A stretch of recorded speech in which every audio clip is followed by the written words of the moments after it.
A new model passenger plane, the T-800, flying from Dubai to Paris, suddenly suffered an accident and crashed in the Alps. All 300 passengers and 16 crew members on board were killed. At first, based on the recordings from the black box, air crash investigators determined that it was a terrorist attack. However, as the investigation deepened, the investigators discovered that behind the crash, even more shocking secrets were hidden.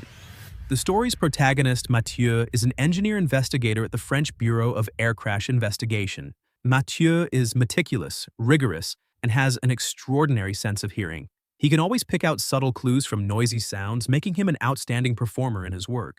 After the crash occurred, Mathieu, as a key member of the investigation team, should have been involved in the investigation. However, the team leader, Victor, did not let him participate. Instead, he took other colleagues to the crash site to search for the plane's black box. Mathieu felt that the team leader was deliberately sidelining him, and thus he was very upset.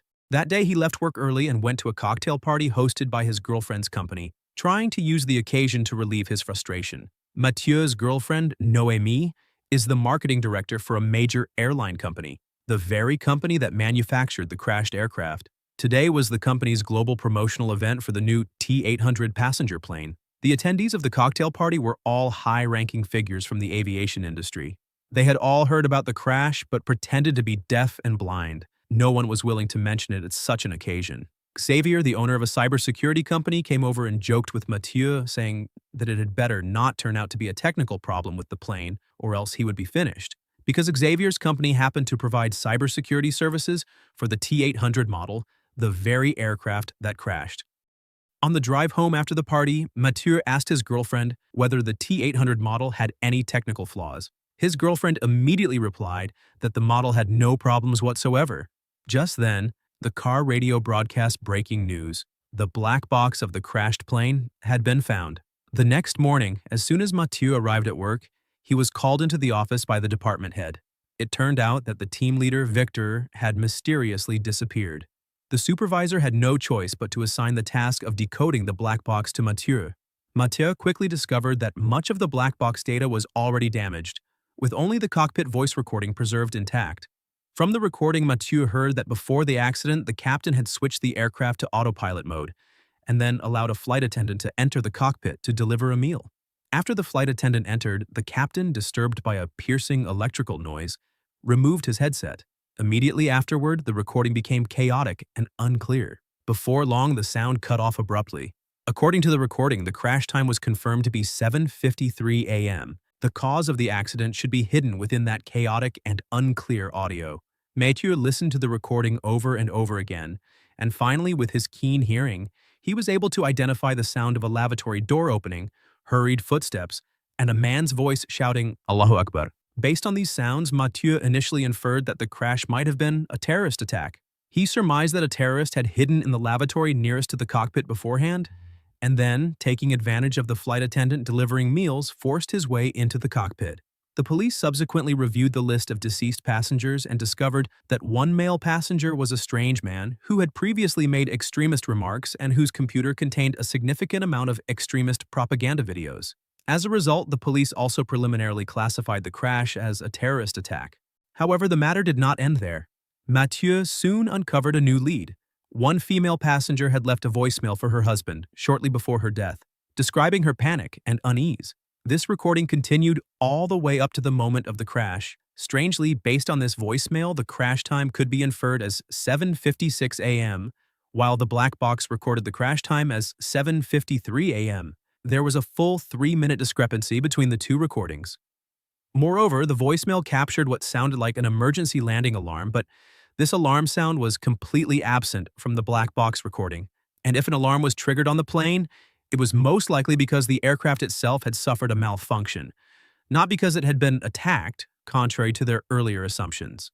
To get to the truth, Mathieu collected all the photos and videos that the deceased passengers had taken during the flight.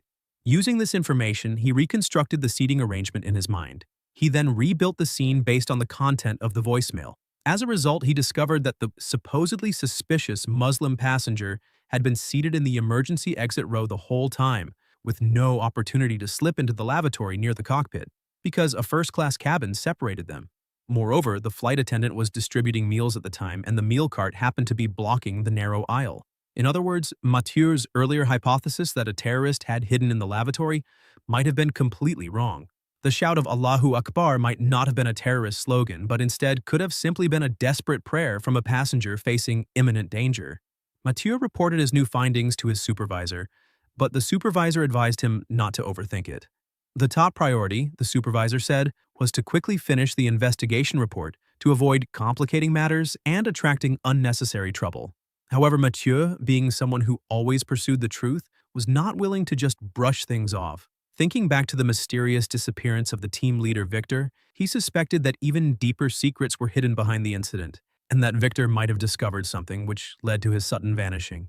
Mathieu then secretly entered Victor's office, but unfortunately he found no clues. He then drove to Victor's home, but again came up empty-handed. Just as he was about to leave, he noticed Victor's car parked in the garage. An idea struck him. He removed the memory card from the car's dashcam and started checking the videos stored on it. After reviewing the footage, Mathieu finally found a suspicious clue. A week before the crash, Victor had secretly met with Xavier, the owner of the cybersecurity company. The two were seen standing in front of a car speaking in hushed tones. Since Mathieu's girlfriend had a professional partnership with Xavier, Mathieu had become casually acquainted with him as well. However, in his memory, Victor and Xavier had no known connection. Their private meeting thus appeared highly suspicious. Unfortunately, the dashcam hadn't captured their conversation, only their images. With no audio evidence, Mathieu had to shift the focus of his investigation. He began to dig deeply into the flight records of the AT-800 model. To his surprise, he discovered that during the test flight phase, the T-800 had already experienced 3 incidents involving minor control system malfunctions. Some pilots had reported that when switching between manual and autopilot modes, there were noticeable delays in the system's response. Mathieu immediately went to his girlfriend for confirmation. However, she solemnly assured him that the delay issues had been fully resolved before the test flights were completed, and that the current crash could not possibly be related to that. Despite her firm assertions, Mathieu remained suspicious. Taking advantage of a moment when his girlfriend was asleep, he secretly accessed her computer, hacked into her company's internal network, and stole the T-800's flight test reports. Sure enough, he found clear documentation showing that the T-800 model did indeed have a technical defect involving latency issues. Mathieu reported this discovery to his supervisor. This time, the supervisor had no choice but to take him seriously. However, the stolen test report couldn't be used as formal evidence, so the supervisor requested permission from higher-ups to obtain the T-800's operating system for simulated computer testing. But no matter how many times they tested it, the operating system ran extremely smoothly, without any sign of the previous delays. Just as Mathieu's girlfriend had claimed, the defects seemed to have been fixed. If the operating system was no longer faulty and the plane hadn't been brought down by a terrorist attack, then what had caused the crash? While Mathieu was struggling to make sense of everything, an unexpected spark of inspiration came from his little nephew. It happened to be the weekend, and Mathieu took his nephew outside to play with a drone. However, after only a short while, the drone suddenly flew away uncontrollably. Mathieu quickly realized that a few young people nearby had hacked into the drone and taken control of it as a prank. At that moment, a new thought struck him. Could the airplane's cybersecurity system have had a vulnerability, allowing hackers to exploit it? Previously, he had heard in the cockpit audio that the captain had removed his headset due to a harsh electrical noise. This noise could very well have been signal interference caused by a cyber attack. Following this line of investigation, Mathieu found a hacker named David who was a major suspect. David had previously worked at a cybersecurity company for 3 months before being forcefully dismissed, and that company was none other than Xavier's firm, the same company responsible for the T-800's cybersecurity. Mathieu thus speculated that the crash might have been caused by David, who, in an act of revenge against his former employer, maliciously hacked into the airplane's operating system, resulting in the accident. However, this was all just Mathieu's personal theory. He had no solid evidence to back it up. David's name didn't appear on the passenger list of the victims, and all they had was a blurry side-profile photo taken by another passenger, which vaguely resembled David, but there was no way to definitively confirm it was him. Mathieu wanted to continue investigating, but the higher-ups were putting constant pressure on the investigation department, demanding that they quickly produce a clear and conclusive final report. His supervisor, eager to wrap things up and report to the leadership, grew increasingly frustrated with Mathieu's insistence on digging deeper. He angrily accused Mathieu of being too obsessive, complicating a matter that could have been resolved easily. The supervisor grew more and more furious and finally, in a fit of rage, reassigned Mathieu to a different position, removing him from the crash investigation altogether. The follow-up work was handed over to someone else. While Mathieu was in the middle of handing over his work, he suddenly discovered that the cockpit voice recorder audio file showed signs of having been tampered with. The modification date was at 5 a.m., on the same day that Victor disappeared. But Mathieu clearly remembered that Victor's dashcam footage showed he had already left work at 3 a.m. that day. This meant that after clocking out, Victor had secretly returned to the company to tamper with the black box audio files. Mathieu quickly re-listened to the recording carefully, and sure enough, he found something odd in the final segment, a strange burst of static noise. Using technical methods, Mathieu finally managed to extract a familiar voice hidden in the noise. It was Victor's voice, broadcasting a set of numbers. These numbers seemed to be coordinates. Mathieu hurriedly finished handing over his work, then entered the coordinates into his car's navigation system. Guided by the GPS, he drove to a small forest lake near Victor's home. The coordinates pointed directly to the center of the lake. Mathieu immediately jumped into the water and retrieved a wrapped package from the lake bed. Inside the package was a storage chip. Mathieu had a strong feeling that the entire truth was hidden inside that chip. Unable to wait any longer, he rushed to Victor's house and used the home computer equipment to read the data on the chip. The chip contained not only the complete, unaltered cockpit recording from before the crash, but also a written confession by Victor. The truth matched Mathieu's earlier suspicions almost exactly. It turned out that David, the disgruntled ex-employee, had boarded the plane under a false identity and hacked into the aircraft's control system. David's original intention had only been to pull a prank, to expose the cybersecurity loopholes on board and embarrass his former employer. However, the system spiraled out of control, leading to the tragic crash and mass casualties. In order to cover up the security flaw, Xavier had approached Victor, coercing and bribing him into altering the black box audio files, trying to frame the incident as a terrorist attack. In his confession, Victor revealed that this wasn't the first time he had collaborated with Xavier.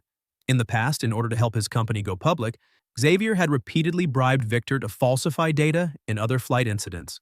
Those previous incidents, however, had only involved minor malfunctions and no loss of life. This time, with over 300 lives lost, Victor grew deeply worried for his own safety, which was why he secretly left clues for Mathieu. Victor further adds that if he were to suddenly disappear, it was likely because something had happened to him, and he urged Mathieu to expose the truth at all costs. Having finally pieced everything together, Mathieu quickly packaged all the evidence and prepared to send it to his girlfriend. However, before the transmission could be completed, killers hired by Xavier tracked him down. Mathieu had no choice but to hide quietly in a corner, waiting anxiously for the file to finish uploading. Once it was done, he seized a brief chance to escape. He sped away in his car but hadn't gotten far when the car's autopilot system was hacked by the killers, causing the vehicle to lose control and crash into a roadside tree. And Mathieu died instantly from the violent collision. In the final moments of the story, at one of Xavier's public speeches, Mathieu's girlfriend played Victor's video confession, exposing the cruel truth behind the crash to the world. Il y a quelques années, j'ai été approché par Xavier Renaud, directeur de Pegasus Security. Il voulait des informations avant tout, corriger les défauts mineurs sur les appareils de triomphe. Black Box is a socially conscious suspense film, crafted with a very steady and sophisticated narrative style. It was hailed by many French viewers as the best film of 2021. With a touch of mystery and a chilling dose of realism, it pulls you in slow and steady, just like the pressure that haunts the main character. Unlike Snowden or Citizen4, this film doesn't just tell you about the stakes, it makes you feel them. And while it flirts with a few cliches, Pierre Niney's powerful performance and an unpredictable plot more than make up for it. If you're looking for a smart, intense ride into aviation secrets and the weight of truth, this one's worth a listen, just maybe not before a flight.